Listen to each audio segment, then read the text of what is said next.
जब किसी भौतिक समस्या की बात आती है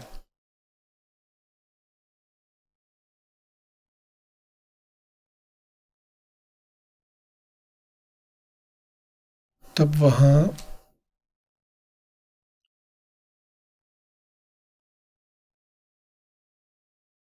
समाधान निहित होता है समाधान की खोज में।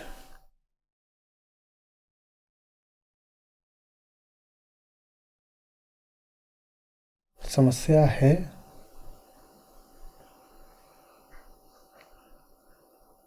इस पर कोई दो राय कभी नहीं होती।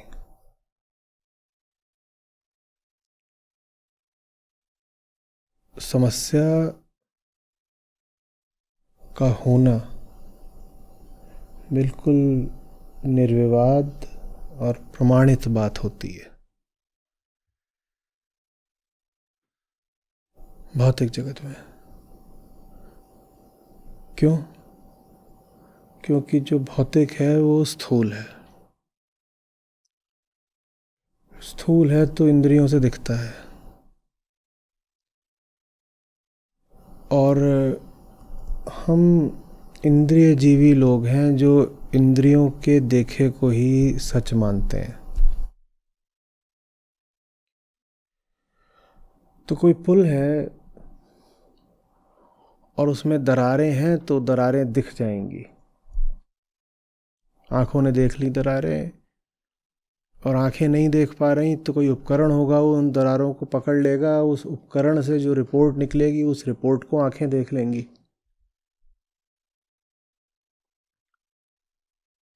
तो हाँ, इस बात में बहुत रस्साकशी नहीं करनी पड़ती कि समस्या है भी कि नहीं है।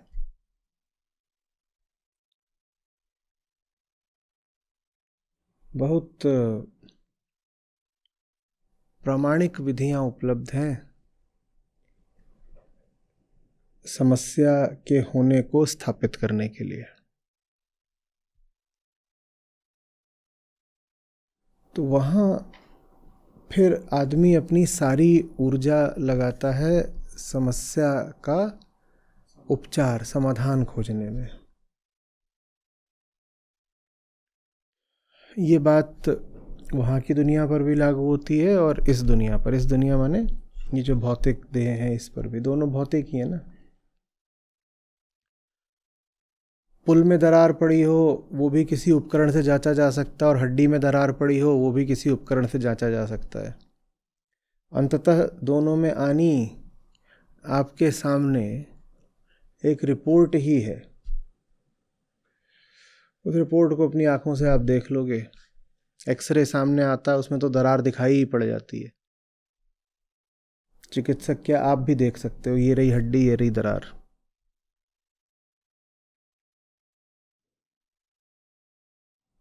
समझ में आ रही बात? यही बात मन की दरारों पर लागू नहीं होती।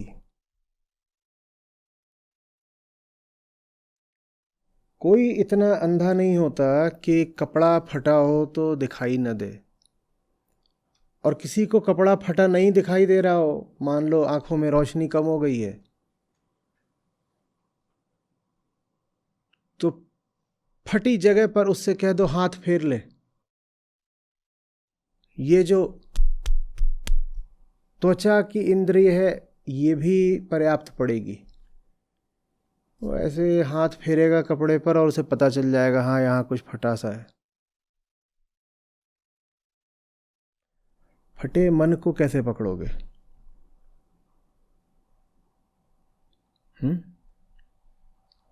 वहां तक तो आंखें जाती नहीं, वहां छू करके जान सकते नहीं, और कोई एक्सरे वगैरह वहां पर कामयाब होता नहीं। तो क्या करोगे फिर?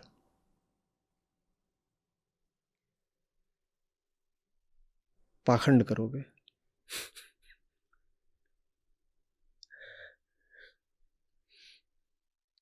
भाई अगर समस्या सामने आ जाती है तो अपने साथ वो एक समस्या और लेकर के आती है कि अब इसका उपचार भी करो, मेहनत करो, बुद्धि लगाओ, समय लगाओ, श्रम,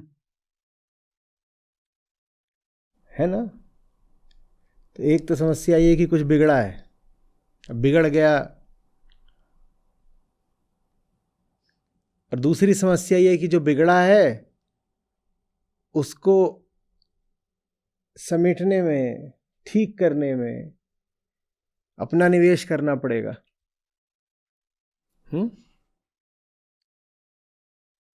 कुछ सृजनात्मकता लगानी पड़ेगी, कुछ नया करना पड़ेगा।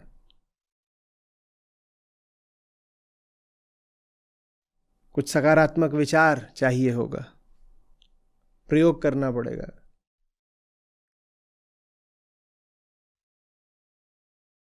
तो पहला तो हमारा इरादा यही रहेगा ना हमेशा कि कोई समस्या खड़ी ही ना हो। समस्या कहीं दिख जाती है तो बहुत मज़ा आता है क्या? समस्या का दिखाई दे जाना माने चुनौती, माने जिम्मेदारी, माने श्रम, माने कष्ट। समस्या नहीं दिखे तो अच्छा है, समस्या नहीं दिखे तो अच्छा रहता है ना। कोई चाहता है कि आज 50 तरह की समस्याएं दिखाई दें सुबह सुबह उठ के प्रार्थना? नहीं दिखे तो अच्छा है। हाँ, दिख जाती है जब सामने बिल्कुल, और उसके होने को झुठलाया भी नहीं जा सकता, नहीं इनकार किया जा सकता कि समस्या है, तब फिर हम हार करके लग जाते हैं समाधान ढूंढने में। अब आप तो नहीं जानते थे, किसी ने आकर के बता दिया, ए भाई तुम्हारी शर्ट यहाँ फटी हुई है कंधे से, और आपको दिख नहीं रहा था, तो आपने अचानक ऐसे देखा तो पता चला अरे सिलाई खुल गई है। अब क्या करोगे? अब या तो घर लौट के जाओ, वापस कहीं पे हो बाजार वगैरह में, वहाँ पे शर्ट बदलो, नहीं तो और कहीं दूर हो तो नई खरीदो, जाओ बाजार ढूंढो, दुकान ढूंढो। और ऐसा भी नहीं कि वहाँ पहुँचते ही खरीद लेते हो, 5-10 शर्ट आजमाओगे तब एक खरीदोगे और फिर पैसे दो उसके। तो इन सब से अच्छा क्या होता? ये सिलाई खुली ही ना होती, इससे अच्छा कुछ हो सकता है क्या? यहां कुछ फटा ही ना होता, यहां दरार पड़ी ही ना होती, इससे अच्छा तो कुछ हो ही नहीं सकता था ना। लेकिन अब हम यहां पर बेईमानी कर नहीं सकते, क्योंकि ये जो दरार आ गई है इसको झुठला नहीं सकते, और आप झुठला भी लोगे तो ओ 10 लोग आके बोलेंगे ए भाई फटा है। किसी तरह अगर हमारे बस में होता तो हम यहां भी यही कर देते कि कुछ नहीं है, और कर भी देते हैं। जाड़े आ रहे हो, फटा है तो स्वेटर पहन लो, उसके ऊपर कोट डाल लो, चल जाता है। सबने किया है, कम से कम कॉलेज के दिनों का तो मुझे पता है कि आधे लोग फटी बनियान पहन के घूमते थे, वो किसको दिखनी है।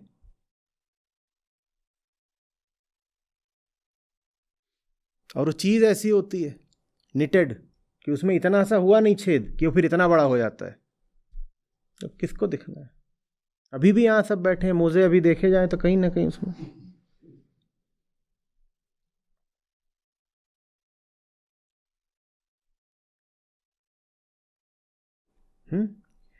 तो ये अच्छे से समझिएगा। पहली चीज जो हम चाहते हैं वो ये है कि समस्या हो ना। दूसरी चीज जो हम चाहते हैं वो है कि अगर समस्या हो भी तो किसी को पता ना चले, पड़ी रहे, छुपी रहे। और जो हम आखिरी चीज चाहते हैं, माने नहीं ही चाहते, जो आखिरी चीज हम चाहते हैं वो ये है कि समस्या अब आ गई है तो उसका समाधान ढूंढें।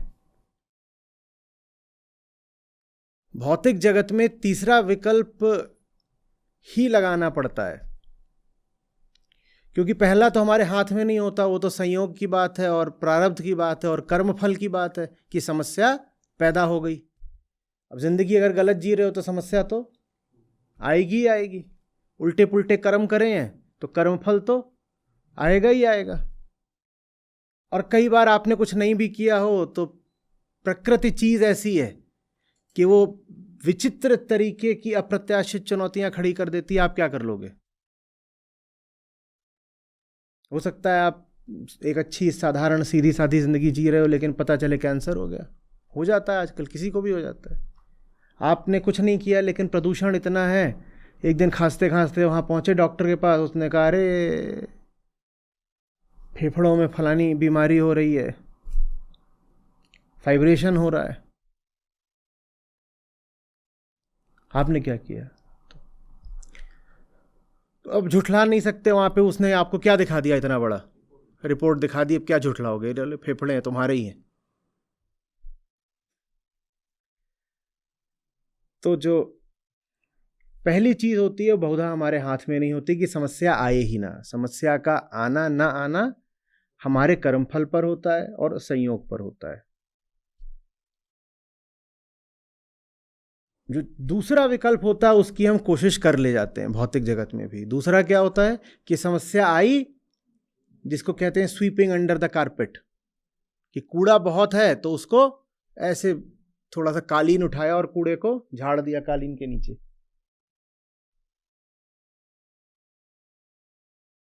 तो ले दे करके, मन मार करके वो जो तीसरी चीज है वो करनी ही पड़ती है। तीसरी चीज क्या है? समस्या है तो मेहनत करो और सुलझाओ।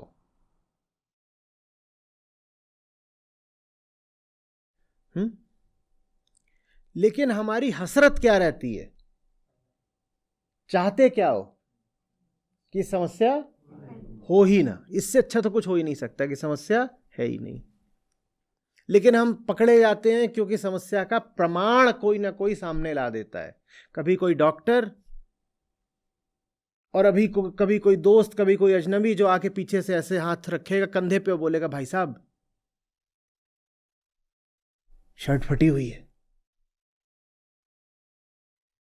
भीतरी जगत में क्या करें? वहां क्या होता है? भीतरी जगत में हमारी कामना पूरी हो जाती है कि समस्या है ही नहीं। कैसे नहीं है? कोई प्रमाण नहीं है। अगर मान लिया कि समस्या है तो क्या करना पड़ेगा? समाधान करना पड़ेगा। तो लगातार ऐसे अभिनय करो जैसे भीतर कोई समस्या है ही नहीं।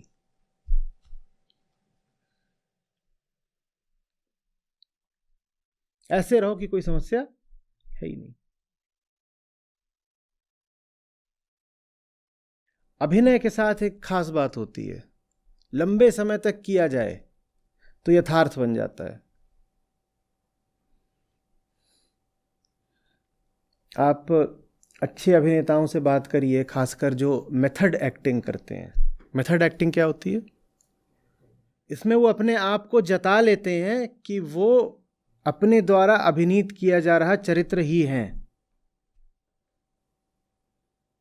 वो उसी की तरह खाना पीना रहना भी शुरू कर देते हैं। जब कैमरा बंद होता है तब भी वो, इसे कहते हैं getting in the skin of the character. अब कैमरा बंद भी अपने घर में भी हैं तो वो ऐसे चलेंगे जैसे वही। तो मान लीजिए 8 महीने शूटिंग चली, तो आप उसके बाद उनके वृतांत पढ़ेंगे तो वो कहते हैं कि शूटिंग खत्म हो गई, उसके कई महीनों बाद तक भी मैं फलाने चरित्र की तरह ही चलता था। मेरी चाल बदल गई थी और मेरे बड़ा मुश्किल हो गया था अपने आप को वापस पाना। क्योंकि ये जो अपना आपा होता है ना, ये कुछ होता नहीं है, ये अभिनय ही होता है। एक तरह का अभिनय आप अभी कर रहे हो, दूसरे तरह का अभिनय अगर आप 6-8 महीने कर लो तो वो जो दूसरा अभिनय है वही आपकी सच्चाई बन जाएगा। तो अभिनेताओं के साथ ये होता है। अब फिल्म खत्म हो गई है, गब्बर अभी गब्बर ही है, वो उस वैसे ही हंस रहा है और बच्चों को, किसी को कालिया बोल रहा है, किसी को सांभा बोल रहा है। पत्नी से पूछ रहा है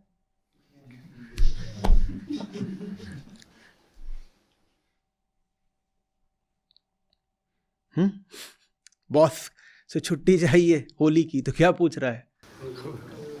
अब बड़ी तकलीफ आ गई है, लेकिन क्या करें, अभिनय नहीं छूटेगा कितनी भी तकलीफ आ जाए। आ रही बात समझ में? भीतर जो है उसको दबाना हमारे स्वार्थ को भला पड़ता है।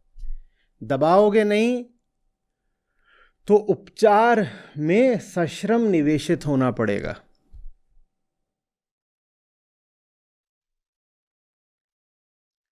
तो दबा दो, अभिनय ऐसा करने लगो जैसे भीतर सब ठीक है, कहीं कोई बीमारी नहीं है, कहीं कोई दरार नहीं है, कुछ नहीं है।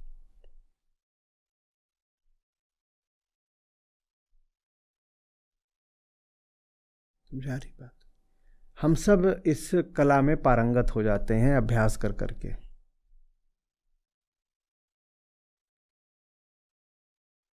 हम अपने आप को पूरी तरह से आश्वस्त कर लेते हैं कि भीतरी जगत में तो सब ठीक ही चल रहा है। भीतरी जगत में जितनी गड़बड़ है, अगर वो बाहर होती तो हमको आईसीयू में एडमिट कर दिया गया था। जितना हमारा मन बीमार रहता है, उतना अगर हमारा तन बीमार होता तो पहली बात तो हमें इमरजेंसी में दाखिला मिल जाता, और दूसरी बात मनाही कर दी जाती हमारे किसी से मिलने जुलने पर, क्योंकि तन की बीमारी की तरह मन की बीमारियां भी संक्रामक होती हैं। आपके तन को कोई संक्रामक बीमारी लग गई हो, कोई कंटेजियन लगा है, तो ये एक मात्र नैतिक ही नहीं, एथिकल ही नहीं, कानूनी बात भी होती है कि आपको किसी जगह पर एकदम अकेला कर दिया जाए, क्वारंटीन। और अगर आपको कोई बीमारी है और आप जानते हो बीमारी है और आप पाए जा रहे हैं कि फिर भी जाकर के लोगों से मिलजुल रहे हैं, तो आपको इस बात की कानूनन सजा हो सकती है। लेकिन संक्रामक तो मन की भी बीमारी है, और मन के जितने रोगी हैं ये हर जगह घुसते रहते हैं, कुसंगति फैलाते हैं और दूसरों को भी मन से बीमार करते हैं। इनको तो हम कोई सजा होते नहीं। यही विडंबना है, मन की बीमारी पता नहीं चलती, हम पता लगने नहीं देते। पता तो चल जाए, तुरंत पता चल जाए, हम पता लगने नहीं देते। बल्कि तन की बाद में पता चले, मन की पहले पता चले, क्योंकि जीते हम तन में नहीं है, जीते तो हम मन में हैं। समझ गए? आपका कपड़ा थोड़ा गंदा हो जाता है, आईना तुरंत सच्चाई बयान कर देता है, आपको बदलना पड़ता है कपड़ा। मन इतना मैला रहता है, कोई धोता है जाके मन को? सिर्फ इसलिए कि मन सूक्ष्म है और यहां से नहीं दिखाई पड़ता। अगर हमारा मन भी दिखाई पड़ रहा होता इन आंखों से, तो हमसे ये नहीं कहा जाता जाओ शावर ले लो। वो जैसे पुरानी तरह के धोबी होते हैं जो घाट पर जाते हैं और वो मुगदर जैसा लेकर के पीटते हैं कपड़ों को, देखा कभी? पहले होता था, अब नहीं होता। तो क्या बोलते हैं, उससे पीटा जाता है कपड़ा, जो भी होता है, मुगदर अच्छा नाम है। वैसे हमको धोया जाता, फाट फाट फाट, बिल्कुल गंगा घाट पर। समझ में आ रही? पर हम तन के उजले बनकर घूमते रहते हैं और भीतर बीमारी भी है, गंदगी भी है, टूट फूट भी है, ना उसकी सफाई होती है, ना मरम्मत।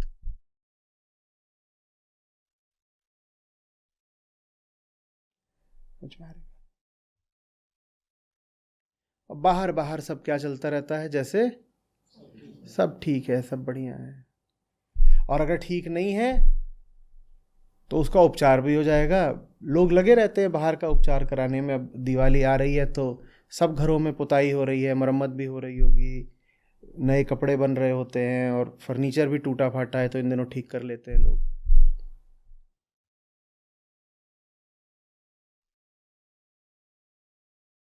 समझ रहे हो बात को?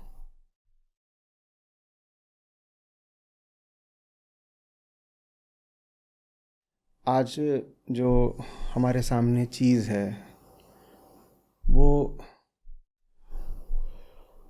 यही बताने के लिए है कि हम कैसे पाखंड की आंतरिक जिंदगी जीते हैं। ये बोलना सबको भला लगता है कि दुनिया फरेबी है, दुनिया में धोखा है।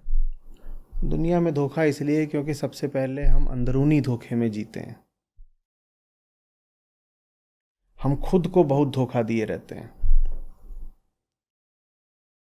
और जैसा हमने कहा, धोखे की प्रकृति ये होती है कि लंबे समय तक दिया जाए तो वो धोखा फिर धोखा नहीं रह जाता, वो धोखा यथार्थ बन जाता है।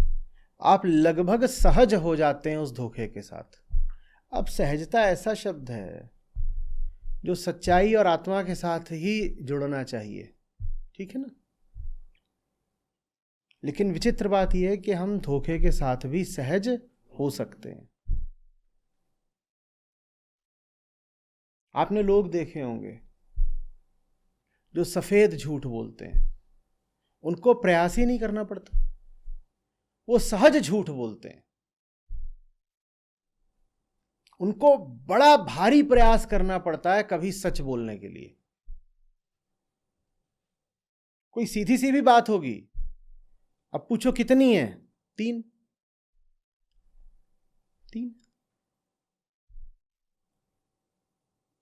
अब उसको भी पता है 3 नहीं बोलना चाहिए था, सबको दिख रहा है वो, लेकिन 3 उसके मुंह से अभ्यास हो गया, उसके मुंह से निकल ही जाएगा कि 3 है, 5 नहीं है। अब उससे अगर बुलवाना है कि 5 है तो उस पर 1 घंटा लगाओ तो उसके मुंह से निकलेगा कि 5 है।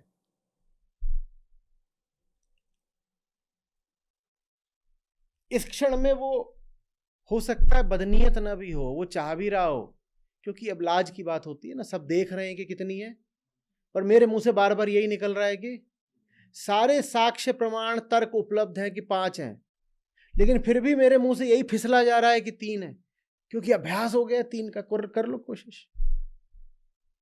एक तरह की जैसे मसल मेमोरी बन गई है। आप कुछ खेलते हो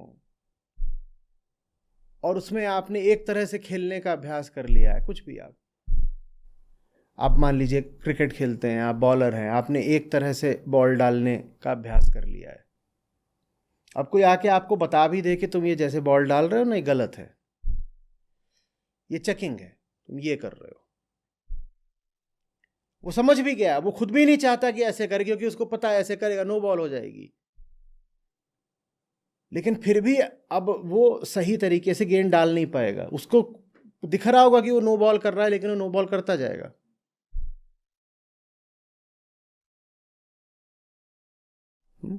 यहां तो फिर भी वो हो सकता है धीरे धीरे करके सुधार कर ले, क्योंकि एक अंपायर खड़ा है जिसकी आंखों को दिखता है कि चेकिंग हो रही है, लेकिन आपके भीतर क्या चल रहा है ये देखने वाला ना कोई अंपायर होता है, ना किसी अंपायर की आंखें। तो आपके भीतर क्या चल रहा है उसके अंपायर तो आप ही हैं। और जब हम खुद ही मुजरिम होते हैं और खुद ही वकील और खुद ही जज, तो फैसला क्या आएगा वो पहले ही तय होता है।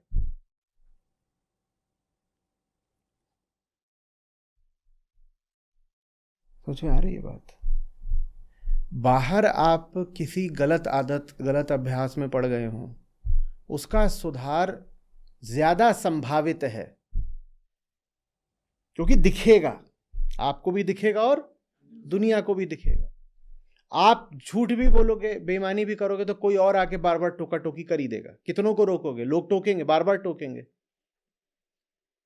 पर अंदरूनी दुनिया में जो हो रहा है उसमें कौन टोकेगा आपको? आप दिन रात खुद से झूठ बोलते हो, बेईमानी करते हो, फटे को सिला बोलते हो, टूटे को मुकम्मल बोलते हो।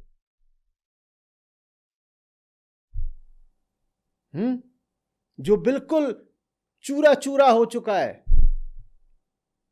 उसको ठोस और साबुत बोलते हो। कोई कैसे आके प्रदर्शित या प्रमाणित करेगा?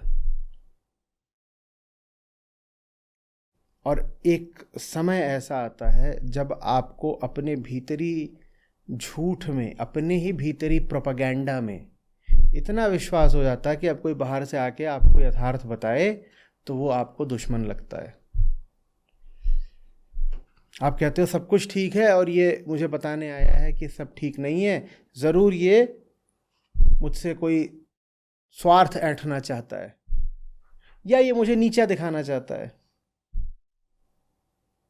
यहाँ सब ठीक है और ये मुझसे बोल रहा है कि देखो साहब भीतर बहुत अराजकता है, अव्यवस्था है, टूट फूट है, कुछ नहीं है, सब दुरुस्त है।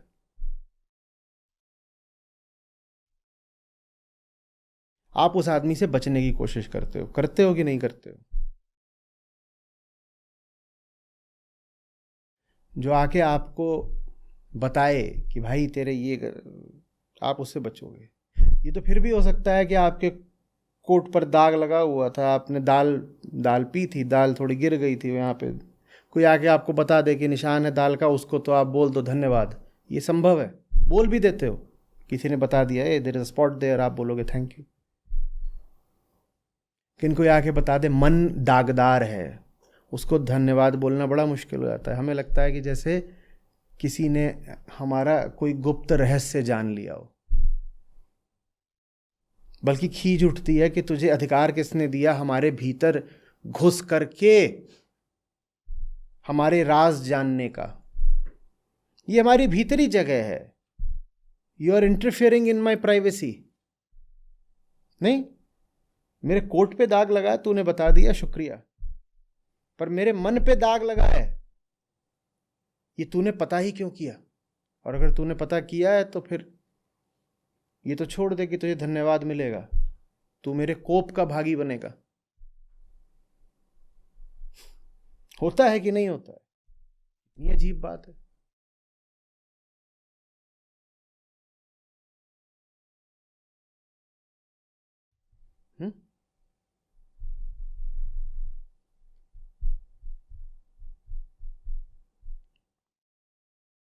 यही पाखंड है।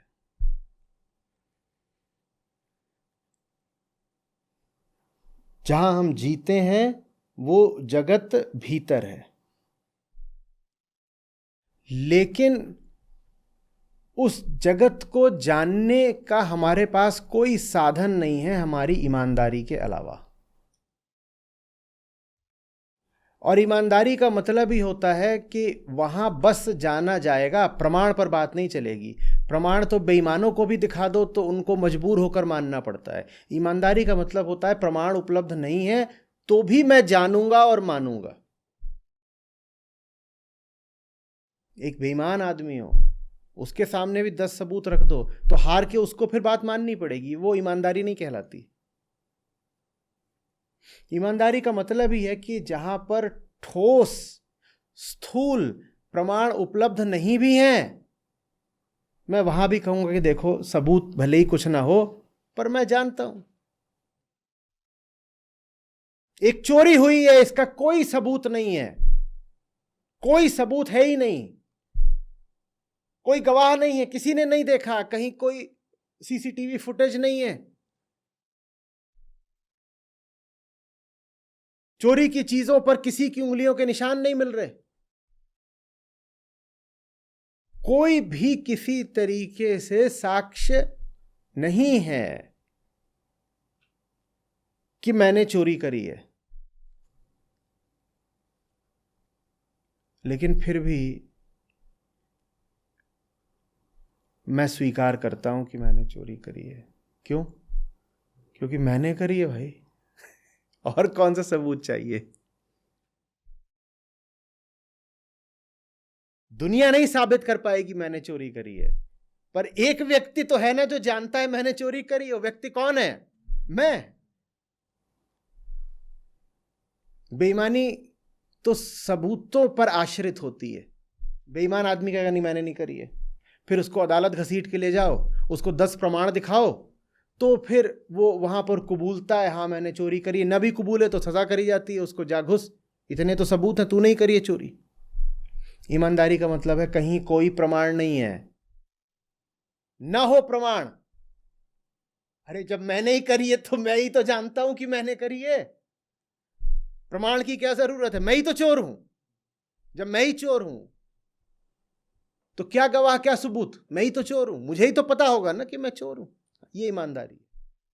तो भीतरी जगत में सिर्फ ईमानदारी चल सकती है, वहां कोई सबूत नहीं मिलते। कौन सा सीसीटीवी आपके भीतर लाएगा रिकॉर्डिंग करके? आपके भीतरी जगत में चल रहा है, कौन गवाही देगा इसकी? लेकिन जो कुछ चल रहा है उसके कर्ता धर्ता तो आप ही हैं, तो आपको ही सिर्फ पता हो सकता है। ईमानदारी का यही मतलब होता है कि मैं वहां भी झूठ नहीं बोलूंगा जहां अगर मैं झूठ बोलूं तो कोई भी साबित ना कर पाए मुझे झूठा। जहां चोरी पकड़ी जा सकती हो वहां आपने चोरी नहीं करी, तो इससे आपकी ईमानदारी साबित नहीं हो सकती। पकड़े जाने के डर से ही तो कितने लोग सज्जन और शरीफ बन के घूम रहे हैं। वो ईमानदारी नहीं कहलाती। ईमानदारी तब है जहां आपको पता है कि कोई नहीं पकड़ सकता, कोई पकड़ ही नहीं सकता, लेकिन फिर भी आपने चोरी नहीं करी। कोई नहीं सबूत आन मिलने वाला। वो जगह ऐसी है जहां पे कोई सबूत मिलता ही नहीं। उस जगह की प्रकृति ऐसी है कि वहां किसी की नजर नहीं जाती, लेकिन फिर भी मैं चोरी नहीं करूंगा। इसको बोलते हैं ईमानदारी। ईमानदारी, उसके लिए शास्त्रीय शब्द हो गया सत्यनिष्ठा।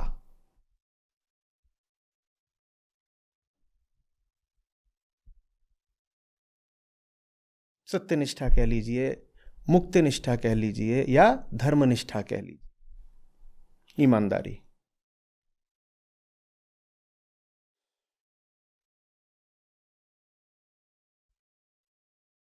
एक नहीं 5 तरीके से कह लीजिए, कोई फर्क नहीं पड़ेगा, क्योंकि वो चीज हमारे पास होती नहीं है। तो उसके 5 नाम बता के क्या होगा? हाँ,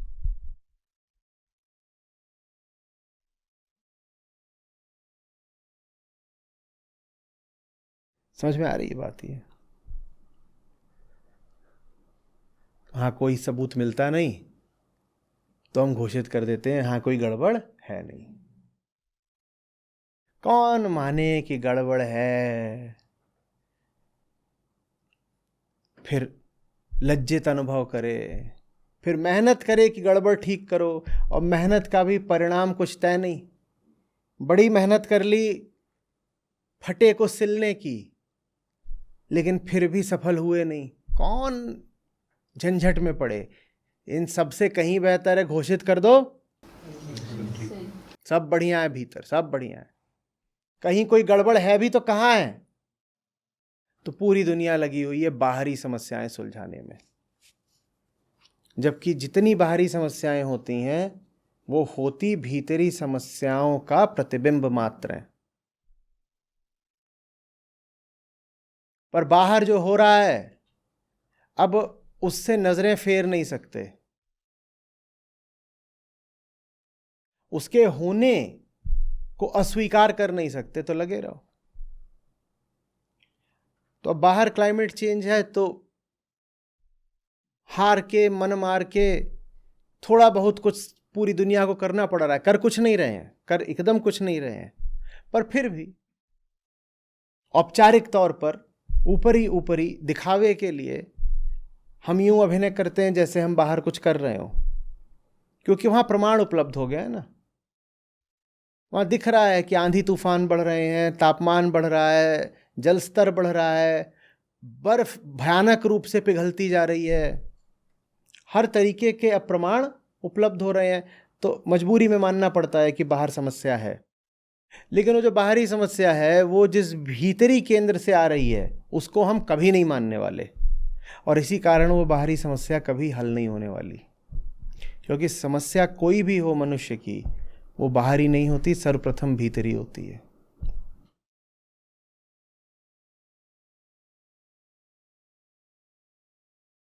अब भीतर समस्या है ये हम मानेंगे नहीं। भीतर समस्या है ये मान लिया तो उसको दिक्कत हो जाएगी जो समस्याओं में ही जी सकता है मात्र। सब समस्याएं हटा दी तो जो मूल समस्या है उसको हटना पड़ेगा ना। उस मूल समस्या का क्या नाम है? अहंकार, the sense of self, the ego self, उसको ही हटना पड़ेगा।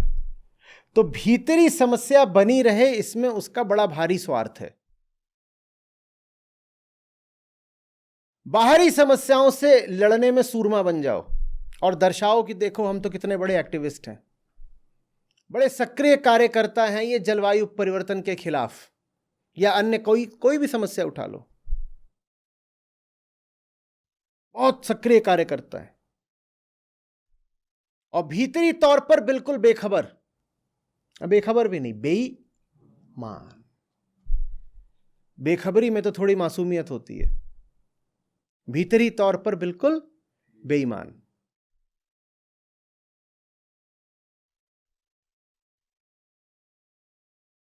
अब बाहर लगे हुए हैं। इससे कुछ हासिल नहीं होना है। हमारी सब समस्याएं मूलतः आंतरिक होती हैं। जब तक आप आंतरिक समस्या को अभिस्वीकृति नहीं देंगे, उसे एक्नॉलेज नहीं करेंगे, तब तक बाहर आप कितना हाथ पांव चला लो उससे बहुत फर्क पड़ेगा नहीं। और हम ढीठ इतने होते हैं कि भीतरी झूठ को बचाने के लिए कितना भी बाहरी श्रम कर सकते हैं। हम मेहनत करते करते दम तोड़ सकते हैं, इतना तो मेहनती होता है आदमी। वो मेहनत नहीं है, वो ढिठाई है, गधे जैसी ढिठाई। गधा बहुत ढीठ होता है। मैंने ट्रैफिक जाम लगा देखा है, सड़क के बीच में खड़ा हो गया था, हटने को तैयार नहीं है और हिल भी नहीं रहा है, मूर्ति जैसे गधे की खड़ी कर दी हो सड़क के बीचों बीच। हॉर्न मार लो, कुछ कर लो, अंत में पिटा तो हटा।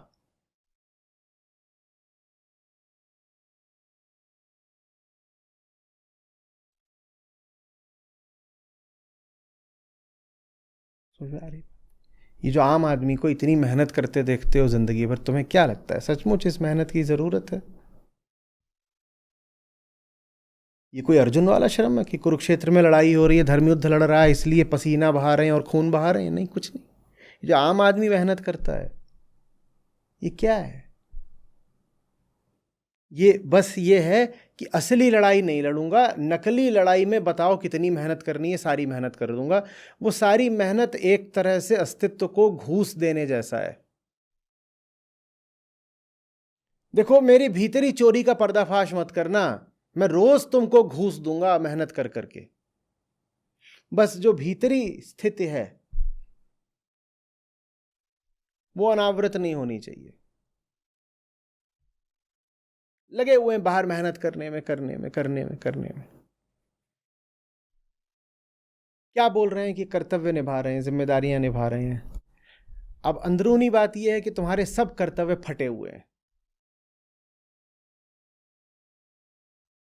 पर तुम्हारा अहंकार आश्रित है उन कर्तव्यों पर। तुम अपने आप को कर्तव्यनिष्ठ कहलाना चाहते हो, अहंकार अपने आप को कहना चाहता है मैं कर्तव्यनिष्ठ अहंकार हूं। उसे जीने के लिए किसी न किसी से तो जुड़ना पड़ता है ना। तो किससे जुड़ गया है? भीतर कर्तव्यों से जुड़ गया है। मैं कर्तव्यशील हूं। अब भीतर अगर अपने आप को कर्तव्यनिष्ठ घोषित करोगे तो बाहर तो फिर दिन भर अपने फालतू के कर्तव्यों के लिए मेहनत करोगे ही करोगे, हाड़ तोड़। अब कर रहे हैं मेहनत। इन दिनों आप सड़क पे निकल कर दिखा दीजिए, खासकर शाम को 6 से 10 बजे तक। यहाँ ये शहर तो फिर भी थोड़ा सा ठीक है, आप नोएडा की तरफ जाकर दिखा दीजिए, क्या मेहनत चल रही है। यहाँ से वहाँ पहुँचने में 4 किलोमीटर की दूरी आपको 1 घंटे से अगर कम लग जाए तो बात करिएगा।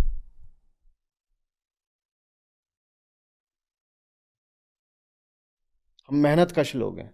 नहीं, अच्छी बात है मेहनत करना, बहुत अच्छी बात है, पर किसके लिए कर रहे हो?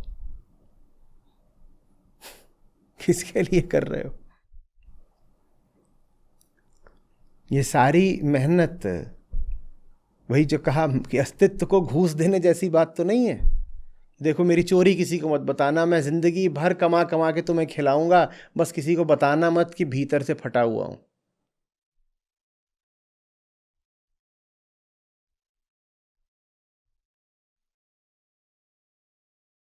बात समझ रहे हो?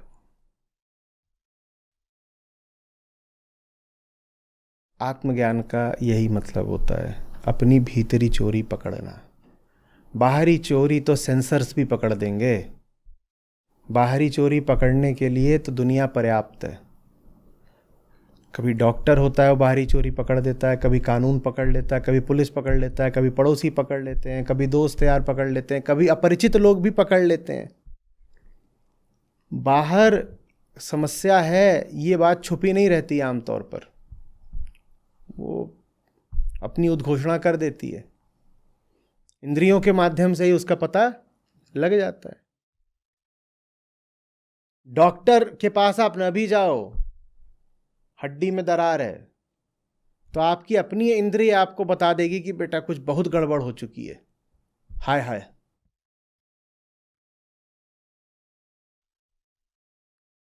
आत्मज्ञान का मतलब होता है अपनी भीतरी दरारों को देखना। वहां कोई डॉक्टर, कोई परिचित, कोई अपरिचित, कोई सेंसर, कोई सीसीटीवी, कोई कानून आपकी कोई मदद नहीं कर सकता। वो काम ऐसा है जो आपके अलावा कोई नहीं कर सकता। कोई ग्रंथ भी नहीं कर सकता, कोई गुरु भी नहीं कर सकता, कोई नहीं। वहां तक किसी की दृष्टि नहीं जाती। और कोई हो बिरला जिसकी दृष्टि आपके झूठ के पर्दे को फाड़कर आपके अंतस को देख भी ले, तो भी स्वीकार तो आपको ही करना पड़ेगा ना कि समस्या है। वो व्यक्ति जो दे रहा है वो अधिक से अधिक चीज शब्द प्रमाण जैसी हो सकती है, पर उसके शब्द को मानना है कि नहीं मानना ये तो निर्णय आपका ही होगा, क्योंकि शब्द अपने आप में पर्याप्त सबूत कभी भी नहीं होता। डॉक्टर आपसे बोल भर दे कोई समस्या है, ये कोई बड़ा भारी प्रमाण नहीं है। डॉक्टर की बात भी आप तब मानते हो जब वो आपको 5 रिपोर्ट दिखाता है, तब आप डॉक्टर की बात मानते हो। कई बार तब भी नहीं मानते, कहते हो सेकंड थर्ड ओपिनियन लेने जा रहा हूं।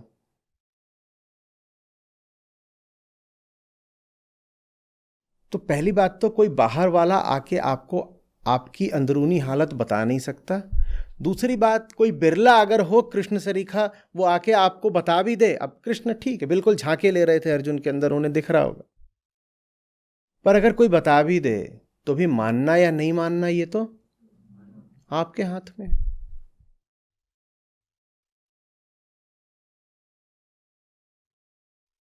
सत्यनिष्ठा, ईमानदारी, उसकी बहुत कमी रहती है। उसके बिना हम खुद को पूरा पूरा झांसा दिए जाते हैं। सबको ऐसे दिखाए जाते हैं जैसे हम किसी सार्थक काम में लगे हुए हैं, जबकि जो काम हम कर रहे हैं वो वास्तव में भीतर की निरर्थकता की अभिव्यक्ति मात्र होता है।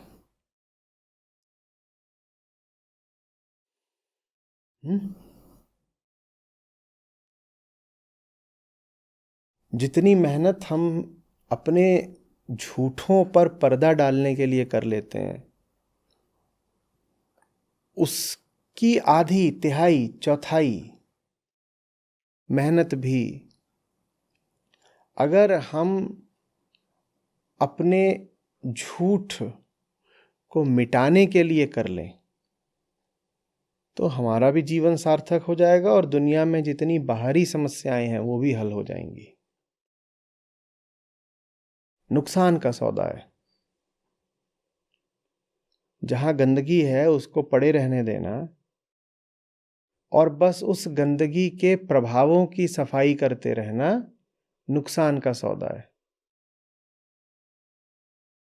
अस्तित्वगत तल पर भी और आर्थिक तल पर भी।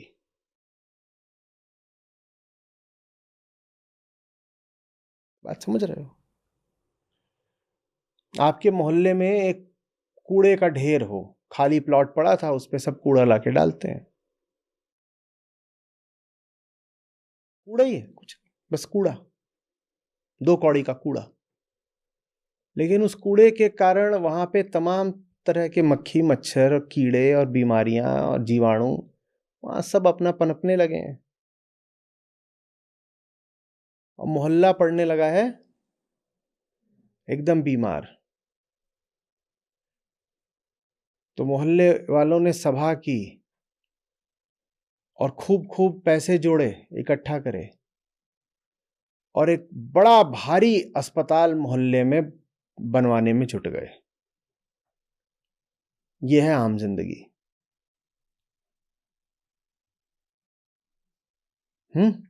State of the art facilities. विदेशी उसमें डॉक्टर होंगे जो एकदम कटिंग एज रिसर्च से मोस्ट मॉडर्न मेडिसिन होगी वो वहां लाई जाएगी। ये पूरी व्यवस्था रहेगी।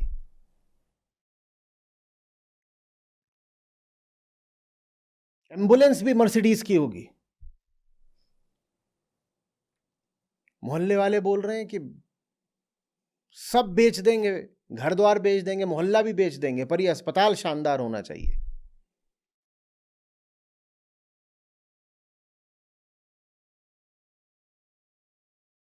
वो जो शव वाहन है BMW, पूरी मेहनत कर डाली, कई कई करोड़ का अस्पताल खड़ा कर दिया, बस क्या नहीं किया? और वो 2 रुपए का कूड़ा था, लेकिन उस कूड़े के साथ कुछ जुड़ा होगा, आंतरिक झूठ हो सकता है, कोई धार्मिक मान्यता जुड़ी हो, कोई पुराना विश्वास जुड़ा हो, पुरखों की भावनाएं जुड़ी हो, कि तो पुश्तैनी परंपरा रही है कि यहीं पे ला करके 18 पीढ़ियों से कूड़ा डाला जाता है, तो इसको तो नहीं हटा सकते। वो कूड़ा हटाने में 1000-5000 लगता, कूड़ा हटाया जा सकता था, वहां एक बहुत सुंदर बाग डाला जा सकता था। 1000-5000 की जगह क्या किया है? क्या किया है? अस्पताल खड़ा कर लिया, और उस अस्पताल को खड़ा करने से भी बीमारियां हट नहीं जाएंगी, अधिक से अधिक उपचार की व्यवस्था हो जाएगी। लेकिन उपचार कर भी लो तो बीमारी का कष्ट क्या पूरी तरह हट जाता है? और उपचार क्या कभी 100% सफल होते हैं? तुम कितना भी उपचार कर लो, कुछ लोग तो मरेंगे ही। इससे कहीं बेहतर होता कि जो मूल कारण था उसको हटा दिया गया था। मूल कारण नहीं हटाते, लेकिन अभी ये अस्पताल बना है, इससे GDP बढ़ जाएगा। ज्यादातर हम जिसको आर्थिक तरक्की कहते हैं वो ऐसी ही होती है। एक ऐसी चीज बनाई गई है जिसकी वास्तव में कोई जरूरत नहीं थी, उससे भी GDP बढ़ जाता है। आप बहुत बहुत सारे हथियार बनाना शुरू कर दीजिए, हर शहर में हथियारों की फैक्ट्री डाल दीजिए, GDP बढ़ जाएगा।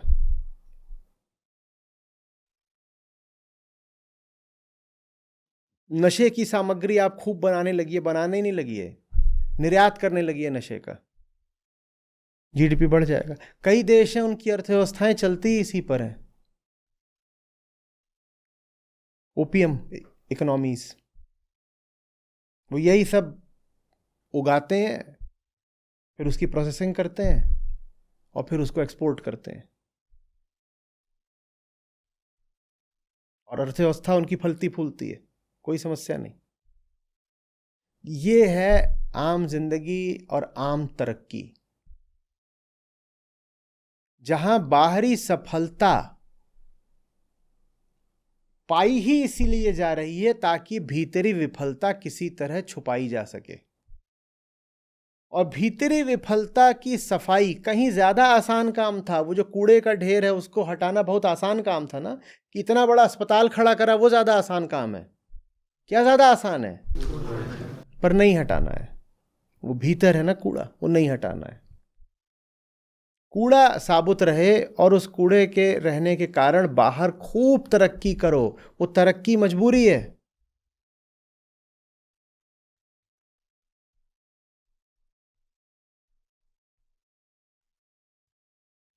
जो पूरी फार्मा इंडस्ट्री है वो दुनिया की इकोनॉमी को बहुत बड़ा योगदान देती है। लोग बीमार ना हो तो फार्मा का क्या होगा? तो फिर दुनिया की अर्थव्यवस्था का भी क्या होगा? उसको तो झटका लग जाएगा। लोग अगर बीमार होने बंद हो गए तो बड़ी समस्या हो जाएगी पूरी फार्मा इकोनॉमी को। और लोग जितने ज्यादा बीमार होंगे,